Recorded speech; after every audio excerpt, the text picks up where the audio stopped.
முதல்ல நீ படிப்ப முடி. இதுக்கிடையில ஏதாவது கம்ப்யூட்டர் கோர்ஸ் படி. முதல்ல நீ படிப்ப முடி. இதற்கிடையில் ஏதாவது கம்ப்யூட்டர் கோர்ஸ் படி. முதல்ல நீ போய் காய் வாங்கிட்டு வா. இதுக்கிடையில அந்த டெய்லரை பாரு. முதல்ல நீ போய் காய் வாங்கு. இதுக்கிடையில அந்த டெய்லரை பாரு. இப்படி சொல்லுவோம் இல்லையா? அந்த இதுக்கிடையில் சொல்லுவேன்ல, அதுதான் இன்னைக்கு வீடியோ. Very important topic. சின்ன வேர்ட் ஆனாலும் ரொம்ப இம்பார்ட்டன்ட், பட் கனெக்டிவ் வேர்டு.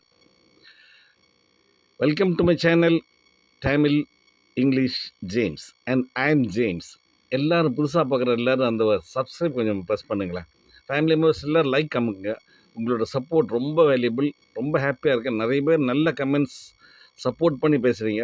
இன்னும் ஃபாலோ பண்ணுங்கள். நிறைய வீடியோஸ் வந்துக்கிட்டே இருக்கும். வீடியோ போகலாம் வாங்க. முதல்ல நீ படிப்பை முடி. இதற்கிடையில் ஏதாவது கம்ப்யூட்டர் கோர்ஸ் படி. முதல்ல போய் காய் வாங்கு. இதுக்கிடையில் அந்த டெய்லரை பாரு. இதுக்கிடையில் இப்படி சொல்லுவோம் இல்லையா? அது இங்கிலீஷில் by the by. B Y THEBY by the by. இல்லை, இதுக்கு உண்டு மாற்றி சொல்லலாம். இந்த மீன் டைம் MEANTIME. இந்த மீன் டைம். இதுக்கிடையில் அப்படி சொல்லி இதுதான் முக்கியமான வேர்டு தான். யூஸ் பண்ணி பாருங்களேன். இங்கிலீஷ் எக்ஸலண்ட் ஆகிடும். சூப்பர் இங்கிலீஷ் ஆகிடும். முதல்ல நீ படிப்ப முடி. இதுக்கிடையில் ஏதாவது கம்ப்யூட்டர் கோர்ஸ் படி. First you complete your studies. By the by, do some computer course. First you complete your education, இல்லைனா ஸ்டடீஸ். பை தி பை, இல்லைனா in the meantime do some computer course. First you complete your studies. By the by, do some computer course. முதல்ல போய் காய் வாங்கு. இதுக்கிடையில் டெய்லரை பார். First you go and buy vegetables. By the by, meet the tailor. First you go and buy vegetables. By the by, meet the tailor. இல்லைனா in the meantime, meet the tailor. First you go and buy vegetables. In the meantime, meet the tailor. சாப்பாடு சமைச்சிட்டேன். இதுக்கிடையில் கொஞ்சம் எலுமிச்சம் ஜூஸும் தயார் பண்ணேன். Lemon juice தயார் பண்ணேன். நான் சாப்பாடு சமைச்சிட்டேன். இடையில கொஞ்சம் லெமன் ஜூஸ் தயார் பண்ணேன். I cooked food. In the meantime, I made some lemon juice. I cooked food. By the by, I made some lemon juice. சந்தைக்கு போனான். இதுக்கிடையில் அவர் ஃப்ரெண்டை பார்த்தா. She went to the market. By the by, she met her friend. She went to the market. In the meantime, she met her friend. அவன் வேலையில் சேர்ந்தான். இதுக்கிடையில் அவன் காரை வாங்கிட்டான். இப்போதான் அவன் வேலையில் சேர்ந்தான். இதுக்கிடையில் அவன் கார் வாங்கினான். Now only he joined work.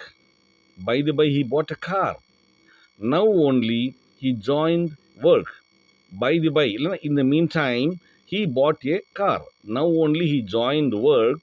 In the meantime, he bought a car. நாங்கள் 2 வருஷம் கழித்து சந்திக்கிறோம். இதுக்கிடையில் அவர் பெண் குழந்தை பெற்றுட்டார். நாங்கள் 2 வருஷம் கழித்து சந்திக்கிறோம். இதுக்கிடையில் அவர் பெண் குழந்தை பெற்றாள். We met after 2 years. By the by, she delivered a baby girl. We met after 2 years. By the by, in the meantime, she delivered a baby girl. We met after 2 years. By the by, she delivered a baby girl. நாங்கள் 2 பேரும் ஒன்றா படித்தோம். இதுக்கிடையில் நாங்கள் typewriting pass ஆகிட்டோம். நாங்கள் 2 பேரும் ஒன்றாக படித்தோம். இதற்கிடையில் நாங்கள் டைப்ரைட்டிங் பாஸ் ஆனோம். தட்டச்சு பாஸ் ஆனோம். We both studied together. By the by, we passed the typewriting. We both studied together. In the meantime, we passed typewriting. இப்போ மெதுவாக சொல்லிட்டு பார்க்கலாம். We both studied together. In the meantime, we passed typewriting. இல்லை, இந்த மீன்டைமுக்கு பதிலாக by the by, we passed typewriting. நான் துணியெல்லாம் துவைக்கிறேன். இதுக்கிடையில் நீ வீட்டை சுத்தம் பண்ணிடு. நான் துணியை துவைக்கிறேன். இதுக்கிடையில் நீ வீட்டை சுத்தம் பண்ணிடு. I will wash the dress. இல்லைனா I will wash the clothes. By the by, you clean the house. I will wash the clothes. In the meantime, you clean the house. I will wash the clothes. In the meantime, இல்லை by the by, you clean the house. That's all friends. இவ்வளோதான் English. கொஞ்சம் practice பண்ணி ஒரு நாளைக்கு ஒரு sentence ஒரு ஆளிடமாவது இப்படி practice பண்ணிகிட்டே வாங்களேன். ஆட்டோமேட்டிக்கலி எக்ஸல் இங்கிலீஷ் வாயிலன்னு தானாக வந்துடும். Very soon you will talk in English. இதே மாதிரி நெக்ஸ்ட் வீடியோ வெயிட்டிங். அது வரைக்கும் till I see you in my next video. Bye bye from your James. God bless you.